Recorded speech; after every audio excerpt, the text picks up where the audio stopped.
मणिपुर के एक छोटे से जंगल में शालू आलू अपनी बेटी गोपी आलू के साथ रहती थी। उसका पिता गोलू आलू नारियल की बर्फी बनाकर बाजार में बेचा करता था। नारियल की बर्फी ले लो, मजेदार शुद्ध घी से बनी बर्फी ले लो। अरे भैया, आप आ गए। मुझे 2 किलो नारियल की बर्फी दे दो। मुझे अपनी बेटी के ससुराल जाना है। उसे तुम्हारी बर्फी बहुत पसंद है। हाँ हाँ, अभी देता हूँ। ये लीजिए आपकी नारियल की बर्फी। नारियल की बर्फी लेकर कद्दू काका वहाँ से चले जाते हैं। गोलू आलू की बर्फी गांव के सभी लोग पसंद करते थे। एक दिन गोलू आलू अपने ठेले पर बर्फी बेच रहा था, तभी वहाँ सेठ काली आलू आता है। अरे गोलू, मुझे 5 किलो बर्फी देना। बस भैया 2 मिनट रुक जाओ, पहले मैं ग्राहकों को निपटा दूं, उसके बाद तुम्हें बर्फी देता हूँ। क्यों रे, तू मुझे बाद में क्यों देगा? क्या मैं तेरा ग्राहक नहीं? पहले मुझे दे बर्फी, मुझे देर हो रही है। गोलू आलू काली आलू को 5 किलो नारियल की बर्फी दे देता है। कालिया वहाँ से बर्फी लेकर जाने लगता है। अरे ओ कालिया भैया, आपने तो पैसे दिए ही नहीं। पूरे 1000 रुपए हो गए इन बर्फियों के। कम बखत, मुझसे पैसे मांगता है? तू जानता है ना मैं कौन हूँ? तेरी हिम्मत कैसे हुई मुझसे पैसे मांगने की? रुक, अभी मैं तुझे सबक सिखाता हूँ। इतना कहकर कालिया आलू गोलू की सारी नारियल की बर्फी फेंक देता है और गोलू को मार मार कर अधमरा कर देता है। फिर वो वहाँ से चला जाता है। शालू आलू पर दुखों का पहाड़ टूट पड़ता है। वो अपनी नन्ही सी बच्ची को सीने से लगाकर फूट फूट कर रोने लगती है। फिर किसी तरह अपने पति को उठाकर घर लेकर आती है। इस तरह कुछ दिन बीत जाते हैं। किसी तरह अपने सारे जेवर बेचकर शालू आलू गोलू का इलाज करवाती है। वो बिल्कुल गरीब हो चुकी थी। उसके घर में कमाने वाला कोई नहीं था। धीरे धीरे गोपी आलू भी बड़ी हो जाती है। एक दिन गोपी अपनी माँ से पूछती है, माँ, हम लोग हमेशा से इतने ही गरीब थे क्या? मैंने सुना है पहले हम लोग इतने गरीब नहीं थे। पिताजी की ऐसी हालत कैसे हो गई माँ? तूने ठीक सुना है बेटा, पहले हम लोग इतने गरीब नहीं थे। तेरे पिताजी नारियल की बर्फी बेचा करते थे। जब तू पैदा हुई थी पूरे जंगल में उन्होंने अपने हाथों की बनी हुई बर्फियों को बांटा था। लेकिन तेरे जन्म की कुछ ही दिनों बाद एक दुष्ट सेठ ने उनकी ऐसी हालत कर दी। माँ, पिताजी बर्फी बनाते थे, तब तो आपको भी बर्फी बनानी आती होगी। तुम क्यों नहीं बर्फी बनाकर बेचती? हमारी हालत सुधर जाएगी। लेकिन बेटा, मेरे पास इतने पैसे नहीं कि मैं बर्फी बनाने का सामान खरीद कर लाऊं। तभी गोपी आलू अपने कमरे में जाती है और अपनी गुल्लक लाकर अपनी माँ को देती है। माँ, ये लो मेरी गुल्लक, इससे तुम बर्फी बनाने का सामान खरीद कर लाओ। माँ, अभी तुम इसे ले लो। जब बर्फी बेचकर तुम्हारे पास पैसे आ जाएंगे तो मुझे दे देना।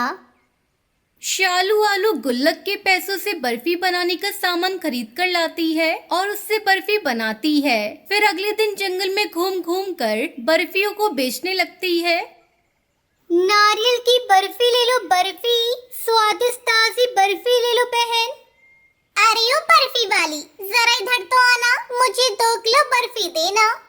जल्दी गोपी आलू शालू आलू की सारी बर्फी बिक जाती है।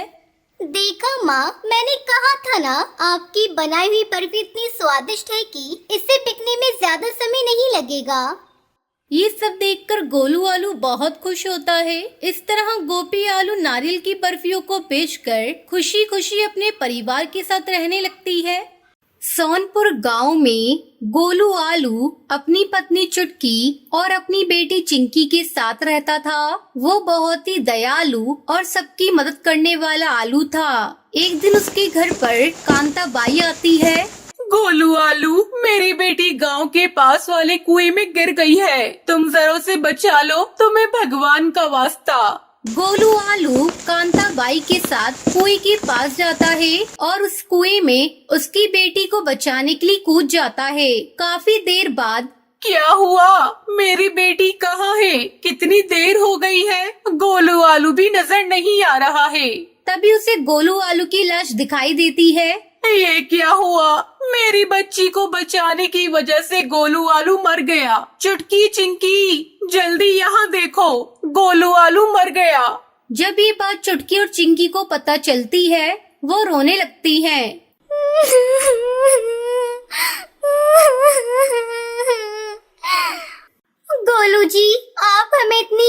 छोड़कर क्यों चले गए? आपको मैंने कितनी बार समझाया था ऐसे गहरे कुएं में मत कूदा करो, लेकिन तुम सुनते कहाँ थे? देखो आपकी बेटी रो रही है। ऐसे ही गोलू आलू की मौत को 2 महीने गुजर जाते हैं। एक दिन उसके घर का मकान मालिक जगन्नाथ कद्दू आता है। ए चुटकी, 2 महीने गुजर गए हैं, लेकिन तुमने अभी तक घर का किराया नहीं दिया।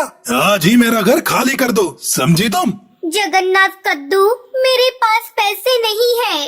गोलू आलू की मौत के बाद हम बहुत अकेली हो गए हैं। जब मुझे कुछ काम मिल जाएगा मैं तुम्हें पैसे दे दूंगी। जगन्नाथ कद्दू चुटकी की एक भी नहीं सुनता और उसका सारा सामान निकाल कर बाहर फेंक देता है। चुटकी रोती हुई चिंकी के साथ गांव में भटकती रहती है। माँ, बहुत तेज भूख लग रही है, कब तक हम ऐसे चलते रहेंगे? बेटा मैं क्या करूं? तू जानती है मेरे हालात कैसे हैं। सर छुपाने की जगह तक नहीं है। तभी वहाँ पर लालू टमाटर आता है। सुनो चुटकी, अगर तुम बुरा ना मानो तो मेरे घर के सामने एक शौचालय है। अगर तुम उसमें रहना चाहती हो तो रह सकती हो, जब तक मैं तुम्हारे लिए नए घर का इंतजाम कर दूंगा। धन्यवाद लालू टमाटर, मैं रहने को तैयार हूँ। मुझे बस सर छुपाने की जगह चाहिए। अब चुटकी अपने साथ चिंकी को लेकर उस शौचालय में रहने लगती है। वो उसे अपना आशियाना बना लेती है। माँ, कब तक हम इस शौचालय में रहेंगे? मेरा दम घुटता है माँ। बेटा, जल्दी ही हम अपने नए घर में जाएंगे, बस मुझे काम मिल जाए। ऐसे ही काफी साल गुजर जाते हैं। अब चुटकी आलू मेहनत करके अपना नया घर बना लेती है और शौचालय को खाली कर देती है। तो ये थी आज की कहानी। क्या आपको पता है गोलू आलू की मौत कैसे होती है? अगर आपको पता है तो आप हमें कमेंट करके जरूर बताएं। सोनपुर गांव में शालू अपने पति लालू टमाटर के साथ रहती थी। उसकी एक बेटी थी जिसका नाम लाली था। शालू और लालू टमाटर मजदूरी करते थे। उन्हें मजदूरी करके जो भी पैसे मिलते थे उनमें से वो आधे पैसे अपनी बेटी की शादी के लिए जमा करते थे और आधे पैसे से अपना घर चलाते थे। समय गुजरता रहा और लाली बड़ी हो गई। एक दिन शालू अपने पति लालू टमाटर से कहती है, देखिए जी, अपनी लाली अब बड़ी हो गई है। बिरादरी में कोई अच्छा वर्ड ढूंढना शुरू कर दो और अपने सगे संबंधियों में भी ये बात बता दो कि हम अपनी बेटी की शादी करना चाहते हैं। अगर उनकी नजर में कोई योग्य वर हो तो हमें बताएं। अगर हम लोग किसी को कुछ नहीं बताएंगे तो उन्हें कैसे पता चलेगा कि हम अपनी बेटिया लाली की शादी करना चाहते हैं? शालू, तुम बात तो सही कह रही हो, लेकिन अभी हमारे पास इतने पैसे नहीं हैं कि हम अपनी बेटी लाली की शादी धूमधाम से कर सकें, और दहेज भी तो देना होगा। इतना सब कुछ कैसे होगा? लाली के पापा, इस तरह हम लोग अपनी बेटी को कब तक घर बिठा कर रखेंगे? कुछ तो करना ही होगा। तुम ऐसा करो, साहूकार गजोदर कद्दू से जाकर कुछ पैसे उधार लाओ। धीरे धीरे हम लोग उसको उधार चुका देंगे। ठीक है लाली की माँ, मैं कल ही जाकर गजोदर कद्दू से बात करता हूँ। लालू टमाटर शालू की बातों में अपनी सहमति जताता है और अगले दिन साहूकार गजोदर कद्दू के पास जाता है। साहूकार जी, मेरी बेटी विवाह योग्य हो गई है। मैं अपनी बेटी की शादी करना चाहता हूँ, पर पैसे थोड़े कम पड़ रहे हैं। अगर आप उधार दे देते तो मैं अपनी बेटी की शादी धूमधाम से कर पाता।